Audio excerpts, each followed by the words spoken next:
YouTube. What's up?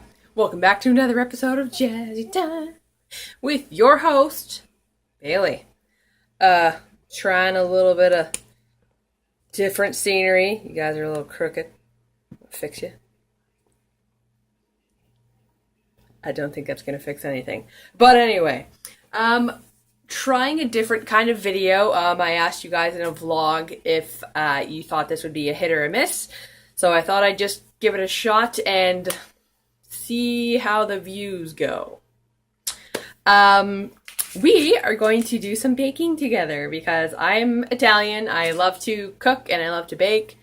And why go out to the store and spend all your money on those name brand school snacks and yada yada yada when you can make them from scratch from your favorite cookbook?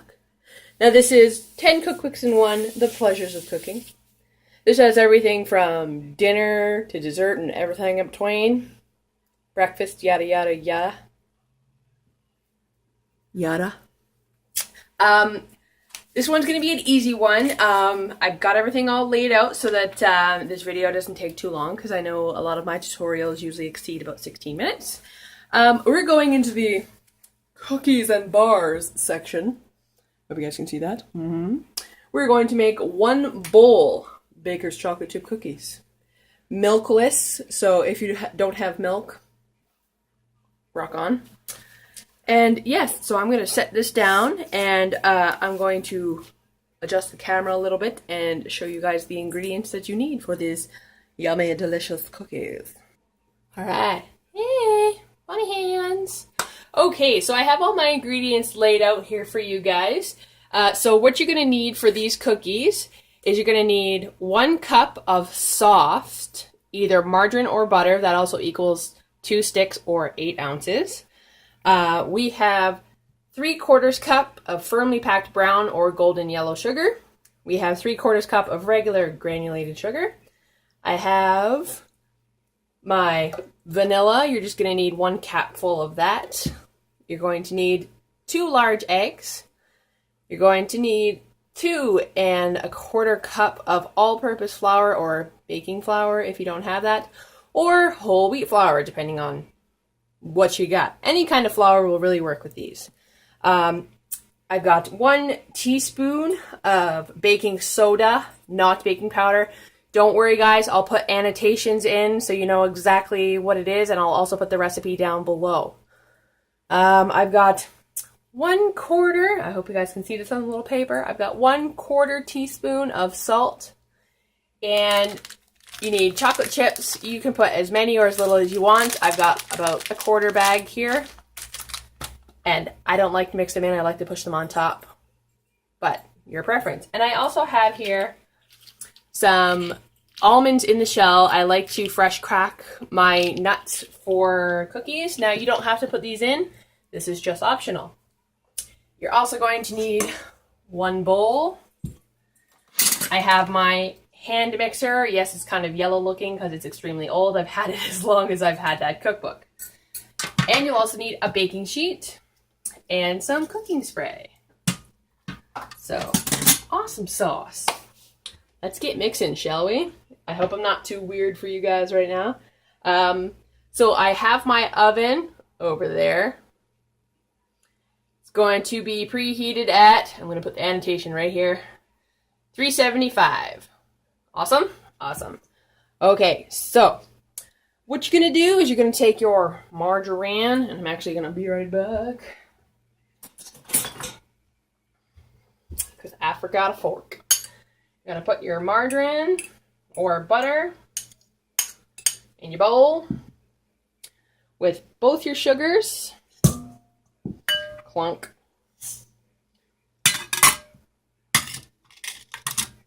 Your vanilla. So you can never have too much vanilla. Now the measurement for it is a teaspoon, but like I always say for cookies, if you use a cap, you can never, never, never put too much vanilla in something. So your vanilla, your eggs, your sugar, and your margarine all together in a bowl. I'm going to wipe my hands because I have eggy stuff on it. Always wash your hands in between eggs because nobody wants to get sick. Lysol wipes. I love them. Okay. Get rid of that. I'll take my mixer. Now, you don't have to use a hand mixer specifically. You can do this in a big, giant, you know, countertop mixer, which I have, but I'm not using right now because my bowl is occupied with potato salad. All right. So we're going to mix this up until this doubles in volume or turns light and fluffy. So I'm going to start a little bit of a mix here with you guys, and then I'm going to pause up until we're all mixed all together.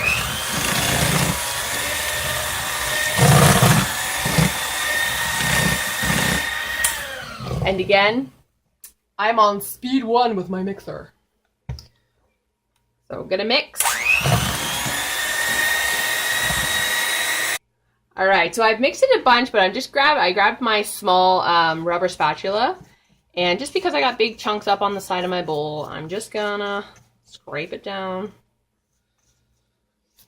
We're almost there. It's almost fluffy to the way we need it, so I'm just scraping that down.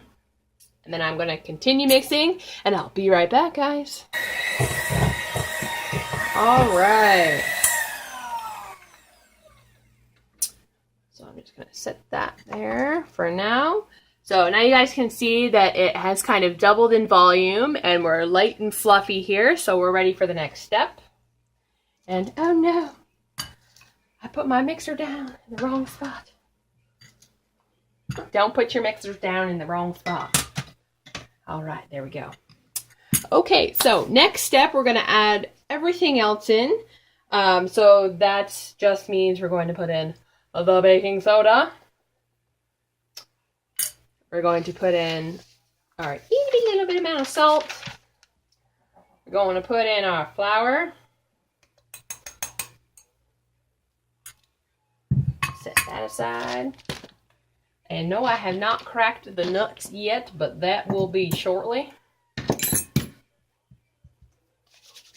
All right, now key with this, especially if you're younger and you're not doing it without mommy and daddy's help, grab your rubber spatula, and you want to pre-mix your dry ingredients with your wet, because if you don't pre-mix it slightly, you're gonna go as soon as you hit it with the mixer. And nobody wants to clean that mess up. So I usually do is I'll mix it just until the flour's kind of tamed down a little bit and like halfway incorporated. So it kind of looks like sticky dough. I hope you guys can see that on the camera there. And then we can tap that off. Scrape that off the side of the bowl. Grab out our mixer and mix it the rest of the way.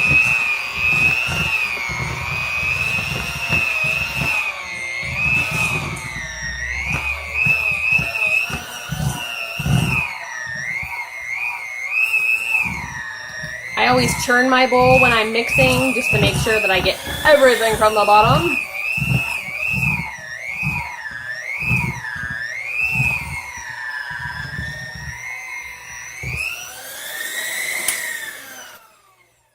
Perfect. All right. And now our dough is ready. So now you could either put your chocolate chips and nuts in now and pre-mix it. I'm not going to do that because I like to put mine on the top. It's a better showcase for your chocolate chips and your nuts. So we're going to pause for just a second, move some of this stuff out of the way, and we're going to tray these up. All right. Hey guys, bunny hands, bunny hands. You having fun so far? How's your cookies coming? Do they look the same as mine? I hope they do. All right. So I've got my freshly cracked almonds here. Now I don't crack too many because Crash doesn't like nuts in his cookies, so I just do a few with a nice big almond on top for myself and leave the rest with the chocolate chips. So I have my cookie sheet here that I have sprayed with my cooking spray. And now you can use 2 spoons, but I prefer to use my hands. And this dough doesn't require you to flour your hands because it's not too particularly sticky. But now, in the recipe book, recipes lie. Recipes lie, guys. This says it makes 6 dozen cookies. I don't know about you, but I like a cookie, not a cookie. So, I'm going to start with 12. I just take, woo, my goodness, I'm dropping things. I just take a little ball, and I'll roll it up just slightly, and push it down just a bit.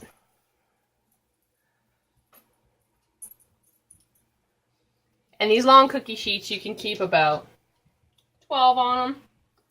And then when they balloon out, it makes a nice cookie. So, 11 minutes. I'm doing pretty good, guys. 11 minutes. Oh my goodness. All right. I'm going to try and do this quick. Yeah, so you, like I said, you can drop them. You can do what I'm doing here. If they're pre-mixed with your chocolate chips and nuts, then, you know, by all means, just toss it in the oven right now, but I'm doing this my way. So, yes. And don't forget to taste your batter. And FYI, I have my food safety certificate and all that, so I've been doing this for quite some time in kitchens and yada yada. If you're going to eat cookie dough, do not eat more than, I would say, 1/4 cup. So do not eat more than any more of 1/4 cup of raw dough, because you can get severely ill from cookie dough, because I know everybody likes to, you know, lick the beaters. Don't we all? Alright, so let's wipe. Gonna wipe my hands so they're nice and clean. Da-da. And I'm gonna get some paper towel over here off camera to dry my hands so my chocolate chips don't taste like Lysol. Alright, and now I don't stand them up all nicey-nicey. I just take pinches and push them in the top, because sometimes I'll mix my chocolate chips in my dough, but I like a nice chocolatey chip cookie with ooey gooey chocolate on the top. And it doesn't have to be pretty, because when they bake and it goes in your stomach and you eat it, it all breaks apart anyway. So, unless, you know, you're trying to impress somebody and you want to, you know, stand them up all straight like a commercial, then by all means. And like I said, for me, I like to just stick a whole almond on top with those chocolate chips. And yes, I am doing 9 cookies with nuts and 3 without, because I'm going to pause for a second because there's a bonus to this video. Ooh, what is it? It's a mystery. Not really, because I'm going to tell you anyway. Okay, so when I make cookies, I always do 1 tray, like I just went through with you guys. And then I have this big lump of dough left over. Now I could definitely make more cookies out of this, but Crash likes big cookies. So what I do is I get my round cake sheet, and I have already greased it with my cooking spray, and I will make just 1 giant cookie for Crash, because he works so hard all day at work. He deserves a nice big treat. And then with the rest of those, I'm just going to sprinkle them around. And like I said, you don't have to do this. You can do another tray of cookies. But now I'm just going to pause for a second and angle it back up towards my face. Hey. Alright, so as you guys saw, it takes about 15 minutes of prep time to go from raw ingredients to cookies. So now, oven's over there. At what temperature? 375.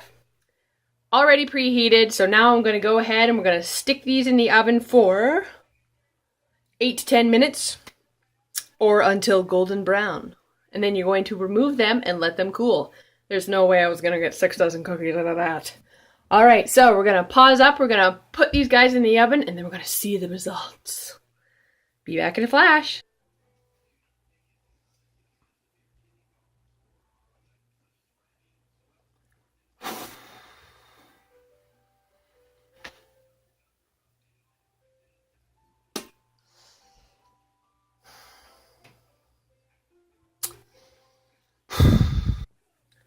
Alright guys, my little timer, right there, just went off and I just checked them really quickly. They're not quite golden brown. I did put them in for 12 minutes to start, because I know sometimes dough could be really, really tricky.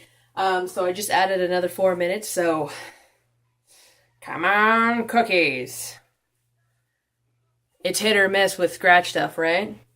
Right.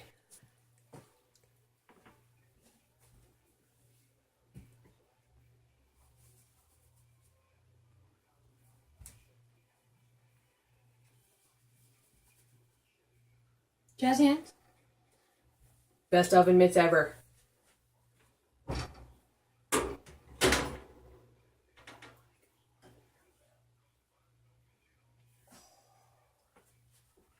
Look at those. Golden brown. Oh, they smell so yummy. Okay, I'm just gonna set them over here. Check our big cookie.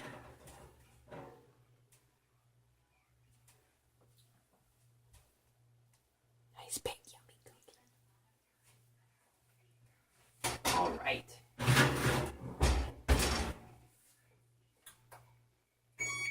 So, shut your oven off, because we don't want nothing burning down.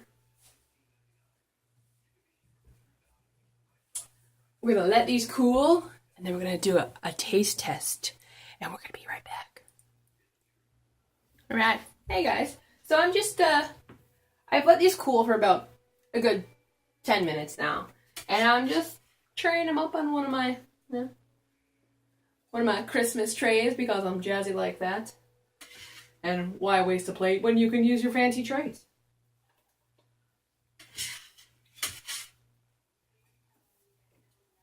All right. So I have this yummy little cookie right here. The best part about these one bowl cookies is they are just so soft and so flaky and so light. Not too sweet. Awesome, fabulous recipe. So I hope you guys enjoyed this. Coming into the Jazzy Time kitchen, you know. Click, comment, like, subscribe, share. Let me know if you guys want to see any other baking videos. I'm going to be planning on trying to get one a week done. My next one, I believe I'm going to do Crash's grandma's recipe for scratch-made cinnamon rolls. And they're delicious, if you know what I mean. Grandma's cooking's always the best, right? Alright, so click, comment, like, subscribe, share. Suggest anything you want to see me bake. I don't know. I'm going to finish eating my cookie with a nice cold glass of milk. So, stay tuned. Stay jazzy.